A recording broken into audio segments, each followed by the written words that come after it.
Hello everyone. ल त यहाँ तपाईँलाई मैले देखाइरहेको छु। यहाँनिर हेर्न सक्नुहुन्छ तपाईँले है। यो चाहिँ एकदमै पोखरी देख्नु हुँदैछ नि।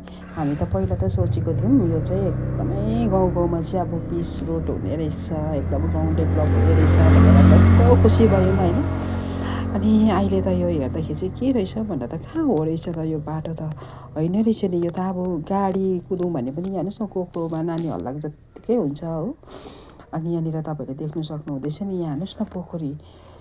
अब यस्तो पोखरी छ यहाँ, बेलुका पानी आयो नि भोलिपल्ट बिहान चाहिँ यहाँ यस्तो भइरहेको हुन्छ है। यो त अब गाडी कुद्नु त अब कुरै छोडोस् है, अब मान्छे हिँड्नु पनि यस्तो असुविधा हुन्छ। यहाँ हेर्नुहोस् न पोखरी, आम्मामामाम।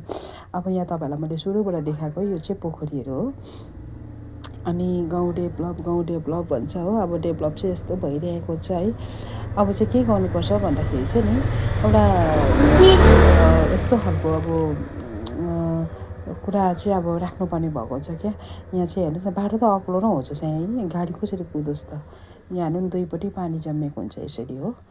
अनि मेरो चाहिँ एउटा सोचाइ चाहिँ के आयो भन्दा चाहिँ अब चाहिँ यहाँनिर चाहिँ डेभलप चाहिँ के भने यहाँ चाहिँ माछा चाहिँ हालिमाग्नुपर्ने रहेछ है। माछा चाहिँ हालिदियो भनेदेखि चाहिँ यसो माछा पालन चाहिँ हुने रहेछ होइन। 2 किलोमिटर छ झन्डै यो बाटो। अब यतिमा चाहिँ कतिवटा चाहिँ पोखरी चाहिँ यहाँ हेर्नुहोस् न, मैले तपाईँलाई देखाउँदैछु त सुरुदेखिको।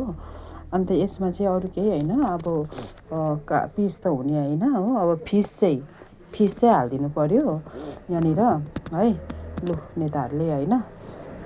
अनि यहाँको बेरोजगारहरूको चाहिँ एकदमै रोजगार हुन्छ है। यो चाहिँ एन्डिङ तपाईँलाई देखाएको है, यो अन्तिम अब रोडको यो चाहिँ अब एकदमै एन्डिङ हो यो।